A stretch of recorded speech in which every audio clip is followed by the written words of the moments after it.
the keeper of the flame is in the studio with us. George Thorogood. Good to see you, George. How's everything, man? Ron, Ed, and Fez. How are you, man? Bad.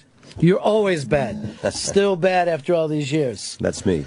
You and I were just talking a little bit off air about the area where we both grew up, and I would say this, being a big fan of yours, you are still legendary at the Chadsford Tavern. After many, many years, people will say, you know, Thorogood used to play here. Yeah, we did. I played there on the Chadsford Tavern used to pay my rent. Really? I'll tell you how. I would go there and play like on a Monday night, and they only paid you like $20 to play there, whether you were a band or whether. But you would pass the hat, and you could make sometimes $200, even more. So that's how they paid you $20, but you were right to pass the hat. How many people pay the bucks? And once a month, they let me come in and play a Monday as a solo act. Right. And I'd get the 50, I get the 20, pass the hat, they'd give me 50, and my rent was $60 a month. So the Chadsford Tavern literally paid my rent. How long did you do that for? A long time. Yeah. Yeah, a while. Yeah. And that was a great artist colony. Oh, yeah, there really was that there. Mm-hmm. But also, it also served as that thing of you can get out. So everybody could look and go, well, George got a record deal, he's making things happen for himself, and then, you know, move upon that. But you played acoustically back then, right? I did both. Yeah. I did both. I played acoustic on occasion, rare occasion, right. Mostly with a band. But there's been a long rumor that you were going to do that kind of acoustic album, you know, that... You know, anything's possible. Yeah. You know, Mike and I have talked about that many times.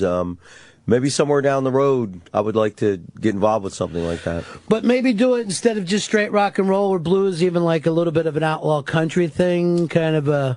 What I would do is I would get a producer to listen to all my material, and who specializes in producing, you know, acoustic acts, and say, I want to do this, and maybe have one or two things that are a little off the beaten trail, and maybe record a couple of our standards with an acoustic guitar and some other things. I mean, everybody's done it.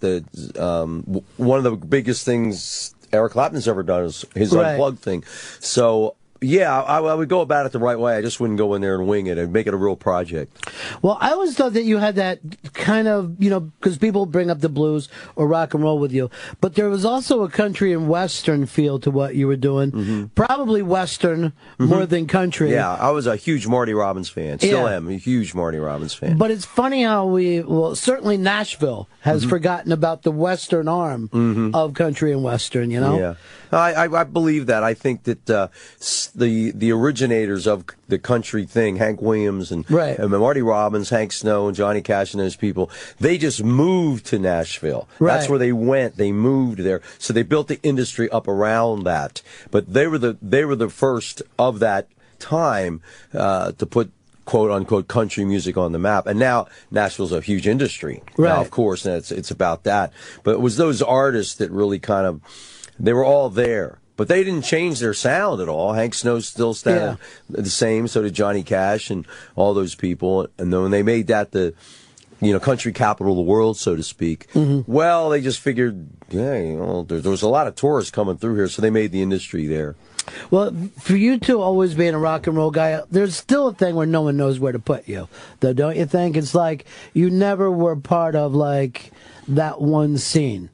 Like where a lot of bands come out of one area or a genre of music. You've always seemed like pretty much Lonesome George after all these years, you know? Well, that's just you know, like a moniker I picked up along the way or whatever you call it. Yeah. But the music of the Destroyers is rooted in American music. Right. You know, whether it be Hank Williams or whether it be Marty Robbins or John Lee Hooker. I look at all those people the same. I sit and listen to Hank Williams and enjoy him as much as I like Robert Johnson.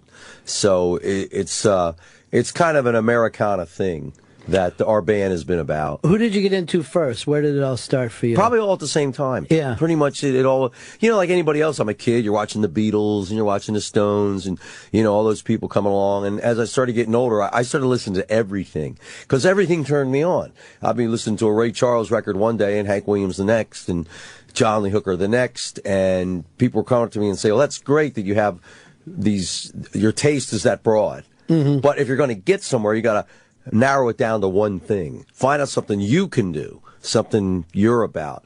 It's nice to appreciate it all or want to do it all, but very few people can. Right. Ray Charles can. He can play just, everything. He's proved that. So when I said, well, John Lee Hooker and Bo Diddley, slide guitar, people like Donahue here, who I met when I was just getting started, said, if you got a ticket to wherever it is you're going, that's it. You can appreciate Hank Williams all you want and Marty Robbins all you want, but for George Thorogood to get where it is you need to be, this is the sound you got to go for. This is the stuff that comes a little more natural to me playing. Yeah. Who wouldn't want to sing like Marty Robbins? Right. Who wouldn't want to write like Hank Williams? But how many people can? So I became a realist along the way and said, well, I can play John Lee Hooker and Bo Diddley like nobody's business, as good as they do. So that's what we went for. Did you feel that early on, too? Did you feel that connection? Yes, with the guitar? Right, almost immediately. It was all that stuff, the Elmore James slide, the Robert Johnson stuff, the Hooker stuff. I took that stuff like a duck to water. It happened so fast it scared me. I said, it's been in me all this time, and I didn't know it. Isn't that the strangest thing? Because you just didn't have the instrument. You started to even play a little bit late, right? Exactly. I didn't play the guitar at all. I mean, I just fiddled with it. I think I knew how to play Blowing in the Wind on it or something, And then I picked it up one day and I was really doing it. And friends around came and said, hey, man, you can really do that. And I go, I can? They go, yeah, you should stay with it. Stay with it, because you got something going with that thing. How long, man, before you started to fool with it till you thought to yourself, I can really end up doing this? This could be my profession. I pretty much when I was about 15 or 16, I said this is how I'm going to make my mark. And when I was about 18, 19, I took some time off and was viewing what was happening in the world. And what was happening was the most monster rock of all time. Tommy was happening. Pinball Wizard was happening. Electric Ladyland was happening. The thing that the Beatles did, Sgt. Pepper's, was huge. Beggar's Banquet. I said, rock is just evolving like you just wouldn't believe. I mean, that was the time. Right. And Zeppelin hit, and Hendrix was on top of it. And I said, whoa, slow down a little bit. That's when I backed off and said, well, what are you going to do? And I go, well, I'll do John Lee Hooker. I'll do Bo Diddley. I'll do the slide thing and see where that takes me. Then I'll open for Eric Clapton. I'll open for Jeff Beck. You see what I'm saying? Yeah. I'll be that guy. If you can't be Willie Mays, it's still okay to be Bobby Richardson. Absolutely. You're still in the lineup. Yeah, right. You can still play. Yeah. But see, the interesting thing is those guys had the same influences as you. Rather than you and go, okay, I'm going to start where Hendrix, you went backwards and say, where did Hendrix? But you got to understand, they said, because that's all there was. There were no other references. Yeah. It's like someone saying, well, my references, like a comic will say, well, mine was Jack Benny and Phil Silvers and Jonathan Winters and people like that. Well, yeah, because Seinfeld wasn't here yet. Yeah. And Robin Williams wasn't here yet. And neither was Sinbad. So, of course, everybody had the same references, because that's all there was. Yeah. You've always been good, and actually the English guys are good about this too, about saying what their influences are. I've always noticed that even from the stage that you would say, check out this guy, check out that guy, because a lot of guys that come in, when you're kids and you're hearing that song, you're hearing it for the first time ever. Yeah. You had no idea, because radio would stop playing some of those guys. So it's always interesting to me to how many of those people got turned on by you and Keith Richards and people that are willing to, spread the word. Well, they all did that. That's a misconception that I was the only one did that. That's not true. I read interviews by George Harrison, the way he talked about Carl Perkins, the way John Lennon talked about Chuck Berry, and certainly how the Stones talked about American blues. They were fanatics about it. Eric Clapton, Robert Johnson. I mean, they all made reference to the people that they drew from. And I was no different than that. But there's a love with those English boys. They love that American music. Those English kids that came over in that. Well, it's probably the only thing about America that was appealing to them. Right. One thing we've been able to pull off is entertainment business. We've done pretty good with movies, and we've done pretty good with our music. That's gone all around the world. I mean, do you go anywhere in the world and people don't know this music? My music or George Thorogood in particular? Well, I generally have to say the name of the song. If I say my name, they go, well, but if you say the song, they go, oh yeah, I know who you are now. Right. You know, so which is true with most people. I mean, if somebody might come up and say, I'm Roy Scheider, and they go, yeah, and then you go, Geils, and they go, oh yeah, you were that guy, you're the guy who shot the fish, right? You got him, right? Yeah. See what I'm saying? That's typical of everybody. Your work is bigger than you are. But you've toured everywhere. I mean, is there any place left for you to go? There's a few places I've never been to South America. We're going to go to Spain for the first time this year, which great. I've never been to. By the way, in South America, who knows? Maybe you're big like Rodriguez. You never know after all these years. Have you seen that documentary? Yes. Yeah. Isn't that an amazing story? Yeah. He was in here not too long ago. How'd that go? He's one of the sweetest guys that you'd ever want to meet in your life. And this whole thing has blown up for him everywhere. Yeah. I think he's doing a couple Radio City shows. Yeah, he was doing a House of Blues, too. He went back to South Africa and packed them out. Yeah. He packed them out, and they flipped over him, and then I guess he must have picked up an agent or somebody along the line. It's starting to, book him, and I was noticing he was doing some House of Blues things and, getting it rolling. Well, that's the thing about music is you just really never know. No, you don't. And it is still somewhat mystical. Look at the Doors in the 80s. I remember when they caught on to the college kids, and I asked some people that were with Electra Asylum and said, well, what did you do? All of a sudden put a big push in the Doors? I said, no. It was just some college kids found this music that they just freaked on, and they're on the radio constantly now. They just rediscovered them, and it wasn't any kind of a... project to get the Doors rolling again. So that could happen to anybody at any given time, And it does. I mean, occasionally it does. And what's weird is even though that happened in the 80s, I got college kids now that come in here and intern, and it's still about the Doors for them, There's almost certain bands that there's a certain age that they kind of grip onto them. Like there's something about it. I guess in the same way that you read Hemingway at a certain age, there's certain rock and roll bands. But look at the strangeness of Robert Johnson's story. Here's a guy that should have been in many ways forgotten about. Yeah, he lay dormant for a long time, and then John Hammond had an acetate of Robert Johnson music, and he played it for Bob Dylan. Supposedly Bob Dylan was the first guy to hear it since the 30s, and he flipped out. And says, "My God, anybody who has heard Robert Johnson for the first time, it's like nothing you ever heard. It just snowballed from there. Yeah, it wasn't just great rock guitarists who said, I want to play like that or do that. Everybody was listening to it. And to this day, we still listen and go, those two albums. It's almost like he didn't need to make any more music after that. Yeah. That's how complete it is. Yeah, and there isn't that many songs, right? I mean, every song has been covered now, I guess. I would think so by now. Just about everything that Robert Johnson's ever touched has been touched by somebody. And what is it about some people that can just... I mean, Dylan had a period like that as well. Of course, if you look back at the time that the Beatles, the short time that they were together, the amount of stuff that they wrote, it almost gets outside of what you can actually explain anymore. I think the most mind-boggling phenomena of all music is Hank Williams. Hank Williams really didn't get into a studio until he was about 22 or 23. He was always hustling his songs to other artists. And when they said, well, you're going to start doing your own stuff. Now, this man passed away at the age of 29. And he started at 22, 23. So he only had 7 years. He recorded about 300 songs. All originals, all of them brilliant, perfectly played, and he was touring constantly. I said the amount of time he put in those 7 years was like 40 years that the rest of the world did. The work that guy did, he must have had a guitar in his hands 24 hours a day. And how the hell does that happen, though? How does so much come to one person?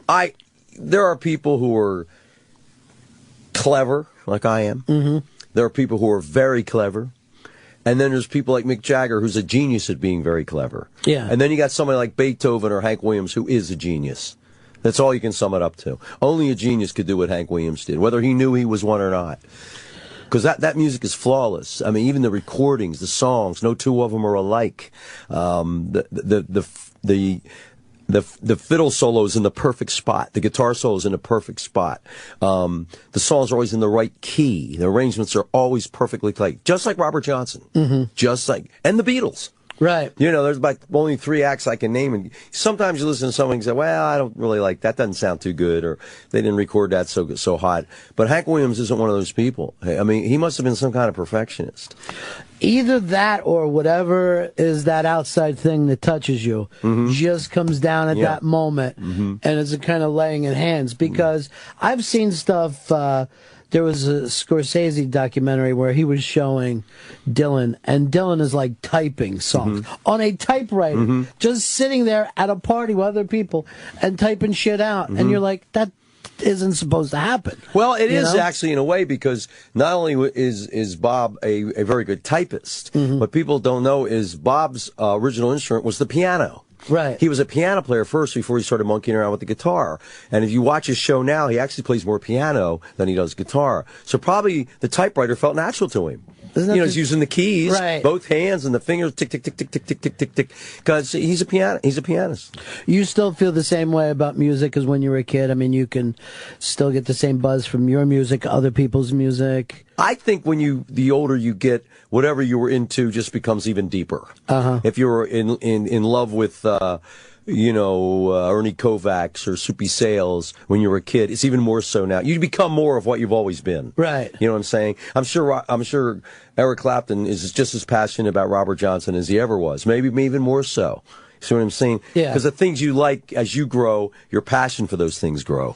And when you have that passion, I also think it keeps you young. I mean, some of the people that come here, Taj Mahal looks to me like a kid still. You know what I mean? Yeah. And he still gives off that kind of glow. And I think it's because he's connected. Also, Taj is a guy who's always finding new music. Taj Mahal is like a Ray Charles. He can play any form of music.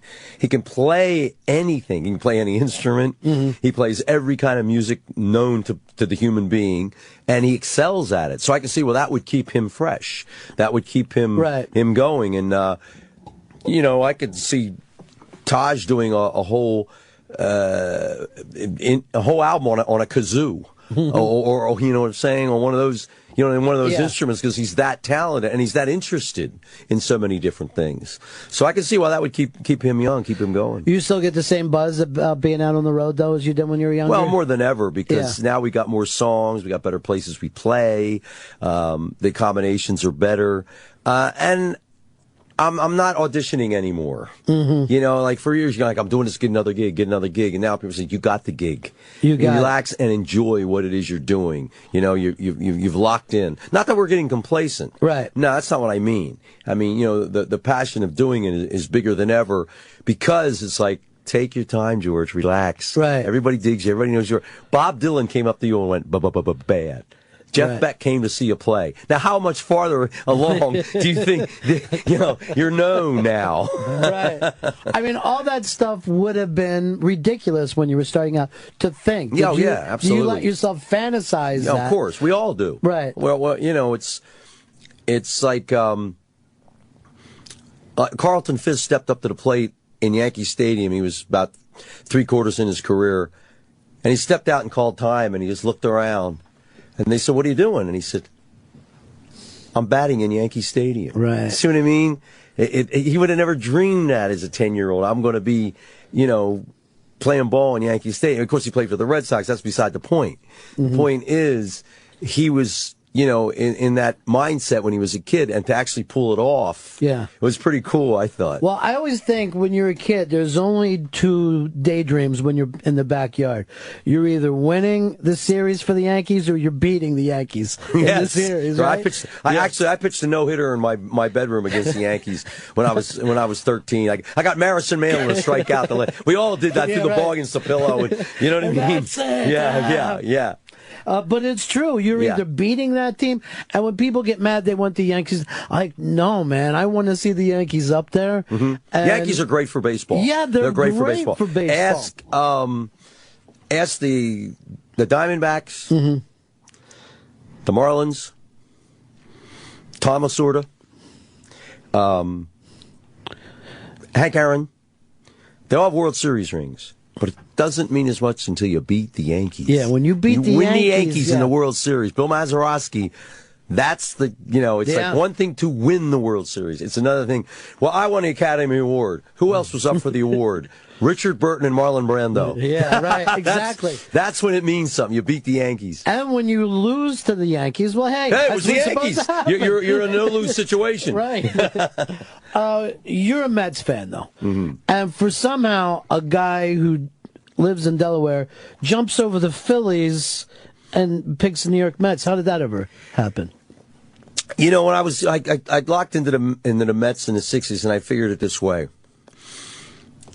If you go with a loser, you always get a good seat at the park. Mm-hmm. That's true. You don't have to stand in line. Right. You get a good seat. And I'm the kind of person who goes to the ball game. I'm not really concerned who wins or loses. I like going to the park. Right. I just like being at the baseball stadium. And the way things have gotten win at all costs type of things, as things have changed because of the big money that's involved in this business, people say, if the Yankees finish 4 games over 500, it's a terrible year. If the Mets finish 500, it's a great year. Right. So that's my team. Well, a lot of sports radio has taken us out there in replay. ESPN has done it. But you are right. If you're spending a day at the ballpark, it's like spending the day fishing. Yeah, whatever. Exactly. You don't catch any fish. Yeah, you're out with your friends. You're at the ball game. You're having a great thing. And the great thing about baseball is, hey, you got tomorrow's game. You know what I mean? Yeah. Okay, we got stomped today. And something always happens in the game that you've never seen. Nobody can come out and throw a no-hitter. Right. A guy you've never heard of could hit 4 home runs. And then there's in between innings, there's a stranger sitting next to you. And you get into a pleasant conversation like who was better, Frank Robinson or Henry Aaron. Yeah. And you're not getting mad. You're exchanging. And there's that exchange in that game that you probably can't feel in hockey or other sports because they can move so fast. It moves so fast. Exactly. There's a little break after each inning. Did you ever notice about baseball that I don't know who designed this game, but it's the absolute perfect amount of time when it's the third out and you get up and you go to the men's room and you come back just as the next pitch is being thrown? How did they time that? I don't know, but you're right. Think about that. It's unbelievable. It's a leisurely piss. But somebody set it up just right, that there's just enough time to do that. Well, everything about the game works that way, that if you hit the ball to the shortstop and he makes the throw, you're out by a step. But if he just bobbles it a little bit, boom. Yeah, and that could open up the whole thing. Yeah, and that changes everything. That's why I tell them, hit the ball on the ground. You got 6 different ways you can get on base. Yeah. What was the first major league park that you went to? Connie Mack Stadium. It's an amazing place, right, to go in for your first time. Yeah. And it's so... I saw Stan Musial play there. And later, Roberto Clemente. Wow. Yeah, that was pretty heavy. The thing about that stadium, and of course they forgot it and tore it down and put up, a concrete shithouse after that. But the weirdness of being a little kid going into that stadium and not understand, look like a museum outside, and then once you got in, it's green. It was. I have the image of that in my mind for the rest of my life. Also, I don't know if they did this intentionally, but I think where Philadelphia might have missed the point was that's the ballpark where Ted Williams hit 400. Right. That's the ballpark where Babe Ruth played his last game. He was playing in the National League at the time with Boston, and they're supposedly playing the Phillies, and he played his last game there. Now, Willie Mays played his first game there. And I said, and you just let this place... Right. How can you do that? How can you just let it go? Well, that's the history. Babe Ruth's last game, Willie Mays' first game? Come on. Yeah. What more?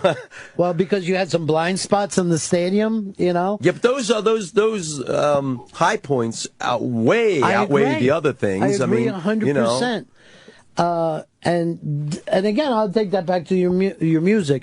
You've always had a sense of history about that kind of thing. You've always got that type of thing, and it's why you can find the right song to bring back. Well, we went to Chess Studios. We recently put out a project called 2127 Michigan Avenue on Capitol that was a tribute to chess, and they wanted us to go down there and do an in-store thing, to go down there, sign autographs, sign a thing.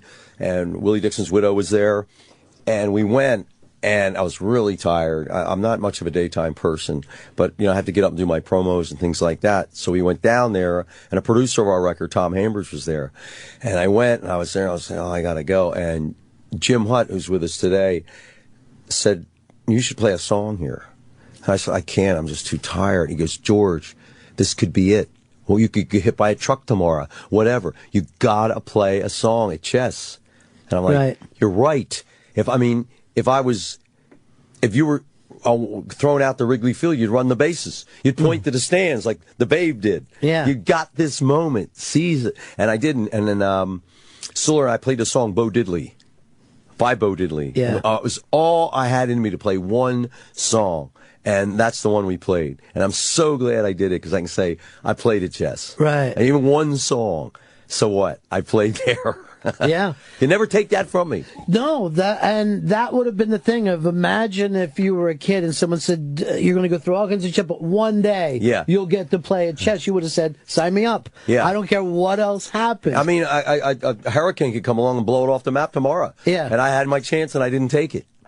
It's amazing how space has forgotten it. There are places in this city where, Ray Charles was up on 56th Street and doing the Atlantic Records there and stuff. Not even a plaque. People walk by it every day and don't know that room is where it all happened at, Yeah. And these things are oddly important, I think. I was shocked at the amount of people in Chicago who weren't aware of 2120 South Michigan Avenue, what it meant, Chess Records. And I was there for the first time in 81, and it was all boarded up. It was all pawn shops and things like that. And the area was kind of down at its heels at the time. And they had those gates you have in New York when they have all the jewelry stores, they lock them up. It had been gated off like that. And I was talking to many people I could and said, do you know what this is? This is Chess Records, and nobody did. I said, wait a minute. Have you ever heard of the Beatles? Without Chuck Berry, where would the Rolling Stones be? Mm-hmm. Would there have been a Rolling Stones? Would there have been? And I said, this lick got recorded there. Johnny B. Good lick. Mm-hmm. It's hard to imagine a time in our life when that lick did not exist. Think about it. It's like saying there was a time when TV didn't exist. We can't even think of it. And I said, it was recorded here. This was the link. The blues came up from Mississippi Delta, Sonny Boy, Muddy Waters, Howling Wolf. They all played there. And then Bo Diddley and Chuck Berry stepped in, and they turned the whole world onto it with that lick. And it was recorded right here. Now, you got to do something about this. Sure, man. This is not just a music phenomenon. This is world history. Because rock and roll changed the world. Sure. It changed the world. And Chuck Berry was probably the most instrumental guy for changing that. He took the blues and revved it up and got it on Bandstand. He got it in there. And then, the John Lennons and the Mick Jaggers and the people like that, who were our idols, were saying, have you heard that music, man? Is this man from Chicago? His name's Chuck Berry. You got to hear this stuff. And I said, well, yeah, Chuck Berry conquered the world. The Beatles conquered the universe. Mm-hmm. But that had to start somewhere. You know what I mean? It had to start. Something must have sparked them from day one. And that was it. So what do you think? Americans just don't pay attention, or we forget? We got a lot on our mind. I mean, why don't we cherish some of this stuff better, It's it's hard to tell people, there's more to it than having long hair and playing loud and getting a lot of women or a lot of men crazy about you. Mm-hmm. There's something more to it than that. And music started to come out and it changed in the mid-'70s or all. And then people wanted to play like Led Zeppelin. I said, but you don't know who Robert Johnson is. Right. How in the world can you? They said, well, I want to be just like the Rolling Stones. I go, but you don't know anything about Bo Diddley. You don't know anything about Howling Wolf. How can you make that connection? So they weren't making that connection. They were just making the image of the rock bands of that time. And I said, well, that's just too bad. Because to me, it kind of ended with Jay Geils. They were like, them and ZZ Top had those, they were connected to those times and that music. And that's why Peter Wolf and Billy F. Gibbons and I, the three of us get along pretty good.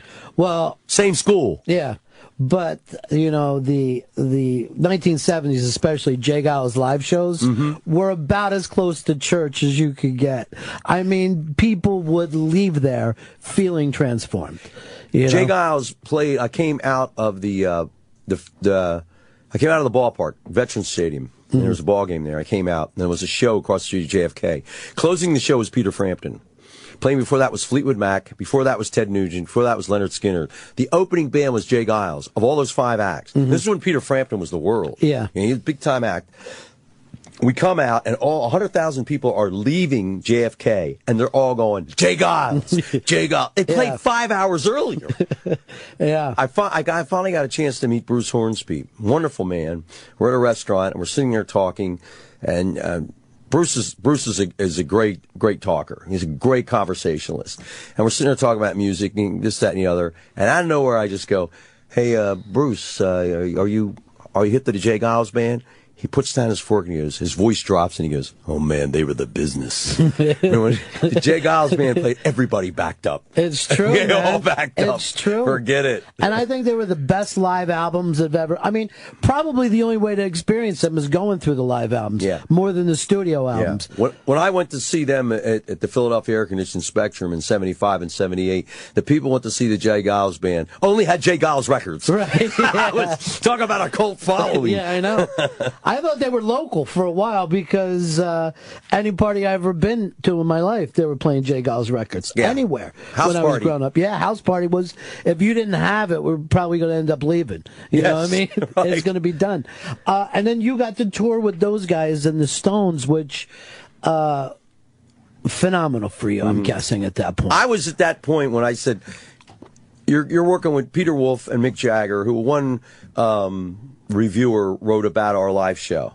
And they knew how much I was into Howling Wolf and how I was into Chuck Berry and Bo Diddley and John Roots music, so to speak. And this person said, George Thorogood is on the stage, and he's got that live act, that thing like Peter Wolf or Mick Jagger. And in parentheses, they wrote, who are really his heroes. She was right. Yeah. She was right. So when I got touring with Wolf and the Stones, doing that, when that thing was going to wind down to an end, I was going to walk away from it. You're going to be done. I said, there's no place for me to go. I have been in the lineup with Willie Mays and Hank Aaron. I've done it. I'm with Wolf and Jagger. There's no place for me to go. But then I got offered a contract with a big record label. So I said, well, George, you get the brass ring once in a lifetime. Very few people get it twice. And plus, Giles was with EMI. So yeah. I said, hey, great. But I was that spot in my life. I was that content to say, no, there's no reason for me to do it anymore. Yeah. Not even money, not anything. Like I said, I got more out of it than I could ever dream of, Well, that was the beauty of that tour for you, I thought, too, is that no one said, hey, he doesn't belong there. I mean, you'd only been a couple years out at the time. I'd been pushing for that gig for years. Is that right? Yes, I had, and I just fell on deaf ears. Yeah. And I said, you got to be kidding me. You don't have us open for Peter Wolf? What are you thinking about? We're from the same...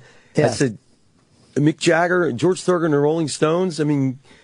Right on, Josephine. Hey, Mona, come on. What's the matter with you people? I didn't realize they hire you because, what your draw would be. Yeah. Or, how many people you can bring there. I was looking at it from a whole different angle, that it was a harmonious connection of all 3 bands.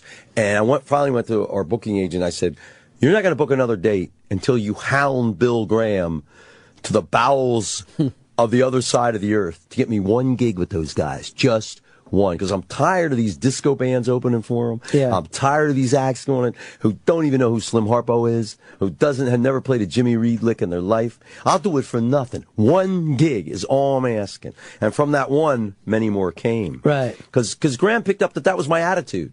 And here's a kid that wants to work with the Stones. I mean, we got this movie. It's a really great book, and it's a bestseller. And there's a bunch of these guys, and Marlon Brando wants to play the lead. And all of a sudden, hi, I'm Robert Duvall, I'll be in the movie. Hi, I'm Al Pacino, I'll be in the movie. Hi, I'm James Caan, I'll be in. See what I'm saying? Yeah. Because that's the You're thing. with the Godfather, everybody's gonna go for it. Exactly. I said the price means nothing to me. You want to pay me my expenses, whatever. But this is what I've been honing for since I was 15. I've been working to get to this spot right here. This is my World Series. I love that story, man. I love that passion, and the fact that here you are all these years later, and it seems like you're still doing it with the same excitement as if it happened last summer. I just talked to Wolf on the phone on his birthday 2 weeks ago. Wow. Yeah, I get him on the phone, and guess what we talked about? Well, I did little talking. Let's put it that way. It was more than a one-sided conversation. Yeah. You know what I'm saying? And he immediately gets on the phone, and I go, I said something. I said, "All right, the Geiter with the heater, the boss with the sauce, making leaves freezing, liver queer, and your back crack." And he goes, put the money. He goes, put the gas in the tank, take the money to the bank, and he just zipped right into it, man. He's Peter Wolf all the time. Yeah, and ready to be. By the way, he's still making great albums. There's still great albums, and I like that you dropped a little Jerry Blavat on everybody. Oh, with yeah. the Geiter with the heater, the big boss with that stuff. Jerry. Well, that's a Philadelphia mainstay. You know, that was part of my background when I was a kid. The Geiter, you know, and he would bring on, you know, Dick Clark, the Geiter, Wee Willie Weber. I mean, all those people were my background. You know, and my introduction to a lot of music was through the Geiter and through Dick Clark when American Bandstand came out of Philadelphia. So that was, you know, that was a natural thing. By the way, I had Gene London on this show one day. It was just amazing. He still looks, it seems like Gene London. Was Pixan with him? No, I wish. Pixan, Sally Starr, we just left her. Our gal Sal. Popeye Theater. Yeah, she just died not too long ago. Too bad. Yeah, she was great. Yeah. Dude, it's so good to have you in here. GeorgeThorogood.com to keep up. You know, we're sitting around and talking about the Geils Band and how that's real rock and roll, but I feel the exact same way about you. And I tell any young people out there that if you really want to be at a rock and roll show and know what it's like, it's got to be Thorogood. Thank you. That stuff where people don't even know it, but they're dancing on the tables. That's the feeling that you're looking for. Thanks so much for stopping in. You're welcome. And rock and roll never sleeps; it just passes out. I'll see you next time coming through. Okay, baby.